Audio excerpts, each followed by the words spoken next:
What's cracking, everybody? You're back with Mr. Berger, and tonight we're going to be taking a look at this really interesting Royal Recruits split push deck that I crafted when I was actually playing the Royal Recruits Challenge. Now I know that the challenge is long since over by the time of the recording and even more so the release of this video, but I thought that it would be beneficial for you guys to take a look at this interesting deck that I had an extremely huge amount of success with in this challenge. Because I think that even though the Royal Recruits got nerfed super hard, they're still a pretty strong card, and I feel like they're still going to find their way into the meta.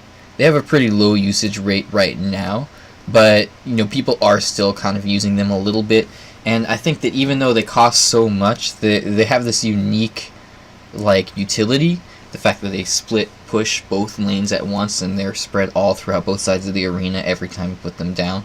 Just makes them very unique and brings a whole new kind of gameplay style to the game, like a whole new archetype almost.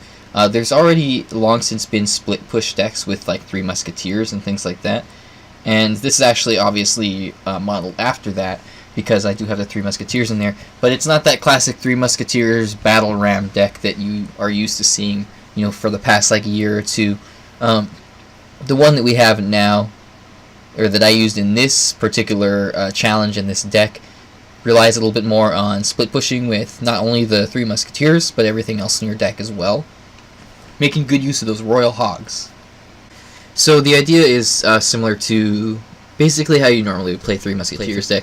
You want to try to bait out their spells if possible, and you want to pump up. Obviously you got the Three Musketeers and the pump. They can generally only fireball one or the other. And the reason I think that this deck might have partially been so successful in this challenge is because since you're running the Royal Recruits, there weren't a lot of people running Rocket or Lightning or any heavy spells like that, so it was a lot easier to get the pump off. So this deck might not be nearly as effective in regular matches, but I had a lot of fun with it, and I think that the concept behind this deck is going to be something that you'll find creeping its way into the meta, and that I think there's huge potential for, especially once things get balanced out a little bit more. So generally you Musketeers in the back, then as they're crossing or as they're about to cross, rather than using a battle ram, you've actually got the Royal Hogs. And you can place the Royal Hogs in the center of the arena all the way up at the river, and two of them will hop to the left tower and two of them will hop to the right tower.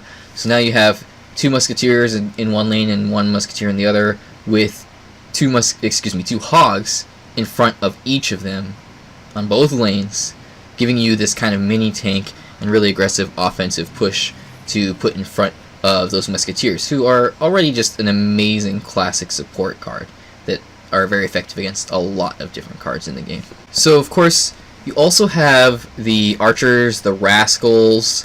Why do we have those in there? Well, Rascals provide you a little bit of spell bait as well. They might fireball your Rascals, and then that allows you to safely put down the pump. And then the Archers, the idea behind that was just another cheap support card that can go well with the concept of split pushing. And, it's definitely a flex spot for the Archers, but I found them to be pretty effective because you do want something a little bit cheaper in the deck, because you do have a lot of heavy cards in this deck. You have the 9-cost Musketeers, you have the 8-cost Royal Recruits, you got the 6-cost Elixir Pump, you know what I mean? And not only that, but your other cards are both 5 costs, so it's a really heavy deck. It's a 5.3 average Elixir cost deck. And again, maybe the only reason that it works so well is because everybody's forced to run heavy decks with the Royal Recruits stapled into their deck for this challenge. But regardless, I just want to reiterate, it's the concept, I think, behind the split pushing mechanic or the split pushing archetype that I really want to showcase here. And hopefully somebody can come up with a better variation. Even though it's a really expensive deck, you do have that Elixir Pump in there, and you can play kind of passively and defensively until you get to double Elixir time and then be a little bit more aggressively then. So have fun with it. Make adjustments as necessary. It worked out pretty well for me. Now, what else do we have in there? Fireball and Zap. I thought about putting a Poison or a Giant Snowball, but the Fireball Zap combo is just really classic, and it works out really well for me. I really enjoy it. It takes out wizards and stuff really well while chipping away at the tower. Then you got that Zap, which is just a nice, really quick, reliable spell to take out skeleton armies like that. I didn't use it there because I figured all my troops could take it out. But I could have used it there. Oh, I didn't have it in hand. That's why I didn't use it there, obviously. I could have used it there had I had it in hand. And it would have been really great for supporting with that skeleton army. So it's just a really good card all around.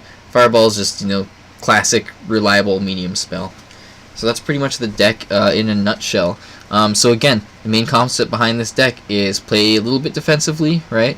Try to pump up if possible, and then you get that split push going by putting the Three Musketeers in the back, and then you split the Royal Hogs at the middle of the bridge. You can see here I'm putting them in the left, all 4 of them, because I'm trying to get that left tower. I'm deciding not to split them, but if there was 2 towers up, I would have definitely split them.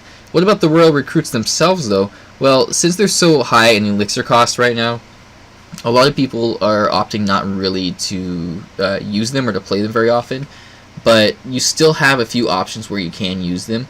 If you've got the Three Musketeers going down the lane and you have enough elixir, especially in double elixir time, to place them at the bridge, they do an amazing job of supporting that Three Musketeer push. And yes, they cost 8 elixir, but that with a bunch of musketeers behind it and maybe some archers and a couple other things too, like going down both lanes, it's just almost impossible to stop. So the idea is to get this massive push going with the Three Musketeers and the Royal Recruits, and then of course you could even split those Rascals too down the center if you really wanted to. They don't split quite as well because the boy only goes down one lane, obviously. Alright guys, so this is the last match that I want to share for this particular video. It's going to be a pretty short one. So in this one, why don't we go ahead and just go through my decision making and see what I decide to do, because this is the one that actually got me the the 20 crowns in the challenge. So anyway, I open this with an elixir pump. I'm a little bit more comfortable doing that in this scenario because they are not as likely to have a heavier spell, as I mentioned earlier. I defend that Goblin Barrel, and then I defend with the Rascals. Rascals do a pretty great job. I see that he has a clone spell, so I decide to Fireball it all, just to make sure that he doesn't get that, you know, kind of gimmicky, just massive push going, and just obliterate my tower, right? Now, I got the 2, what are they called, Rascal Girls coming down the lane, and of course the Valkyrie absolutely obliterates them, but I'm getting a lot of elixir with the pump there. Now look what I do with the Hogs here, and this is actually a great thing to do to defend against the Royal Recruits too, because they're pretty slow. Place them in the center, and I like doing this with a regular Hog Rider sometimes too. The Valkyrie chases them a little bit, and then they leap over the river, so she stops chasing them, but then they land within her range, so she continues to chase them a little bit more, and she's just kind of going back and forth, wasting time. And in the meantime, your Princess Tower is wailing away at her, and if you have any other support down there, that will be doing the same thing. Okay, so you can see now that I've kind of gotten comfortable because I gotten some elixir from the pumps, and so I put the Three Musketeers in the back. I'm trying to decide if I want a Royal Recruits right at the bridge. I decided to do so, I think. Nope, maybe, thinking about it. I thought I did here. But what I'm doing is, oh no, I put them in the back to defend. That was a little bit of a bad play on my part, honestly. I was sitting onto my 10 elixir there, or hanging onto my 10 elixir there for too long. I think what I was thinking was to put them in front of the Three Musketeers, but you don't have enough elixir yet at that point, or at least I didn't. With the Three Musketeers being placed all the way in the back, you don't have enough time to get that 80 elixir up to put the Royal Recruits right in front. So generally I would split the Hogs. But of course once you get into double elixir time, that is a very effective push. You put the Three Musketeers in the back, and then you put the Royal Recruits up in front, right at the bridge, and use them as kind of the mini tank for both lanes. Then you can split the Hogs and the Archers and everything too. I've put 3 Muskies again in the back here. I'm pretty comfortable placing them in the back because I don't think that he's running any heavy spell or anything like that. So here is an example of what I was saying earlier with getting the split push going with the 3 Muskies and then the Royal Recruits in front.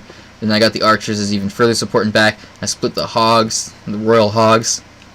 What a Royal deck. I just need a Royal Giant and a Royal Ghost in there now, right? Now, the Musketeers are taking a good amount of damage, but they just do so much. They're such an effective card, especially when there's 3 of them on the field. So they managed to take out that left tower. And the right tower is really low on HP. So at this point, I can go for the right tower, and I'm going to have to. I'm going to have to because he took out my left tower there, and that's unfortunate. But that's okay. I put the Royal Hogs in the pocket there. I finished it off with a Fireball, and that is pretty much GG for him. Alright guys, that is it for this fun little Royal Recruits, 3 Musketeers, Royal Hogs, Rascals, split push deck. I just wanted to share with you guys briefly the video, or a video version of the deck that I used to complete the challenge. I had a lot of fun with it. Thanks so much for watching, guys, and have a good night.